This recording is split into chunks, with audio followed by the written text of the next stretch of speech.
2025 সালের চ্যাম্পিয়ন্স ট্রফির আয়োজক দেশ হিসেবে পাকিস্তানের নাম ঘোষণার পর থেকেই টুর্নামেন্টের ভবিষ্যৎ নিয়ে শঙ্কা দেখা দিয়েছিল। শেষ পর্যন্ত ভারত যদি পাকিস্তানে খেলতে না যায় তাহলে কোথায় হবে চ্যাম্পিয়ন্স ট্রফি, এমন প্রশ্ন ছিল সবার মনে। টুর্নামেন্টের আর মাত্র 3 মাস বাকি, আর এর মধ্যেই ভারত সাফ জানিয়ে দিয়েছে তারা পাকিস্তানে খেলতে যাবে না।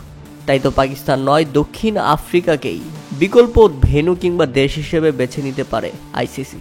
আর দেশের মাটিতে পুরো টুর্নামেন্ট আয়োজন করতে না পারলে চ্যাম্পিয়ন্স ট্রফি বয়কটের হুমকিও দিয়েছে পাকিস্তান।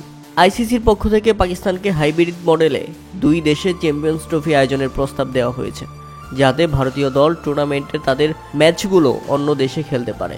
এক্ষেত্রে সংযুক্ত আরব আমিরাতের নাম সবার আগে চলে আসে, কিন্তু পাকিস্তান সেটাতে রাজি হয় না। তাই তো আবারও আইসিসির পক্ষ থেকে পিসিবিকে স্পষ্ট করে জানিয়ে দেওয়া হয়েছে কমপক্ষে ভারতের বিপক্ষের ম্যাচগুলো দক্ষিণ আফ্রিকায় আয়োজন করতে, কিন্তু পাকিস্তান সেটাতেও রাজি হচ্ছে না। পাকিস্তান চায় তাদের দেশের মাটিতেই সবগুলো ম্যাচ হোক। তাই তো এবার খামোশ আইসিসি। যদি পাকিস্তান শেষ পর্যন্ত হাইব্রিড মডেলের প্রস্তাব আয়োজন করতে না চায়, তাহলে পাকিস্তানকে ছাড়াই দক্ষিণ আফ্রিকায় চ্যাম্পিয়ন্স ট্রফি আয়োজন করতে চলেছে আইসিসি।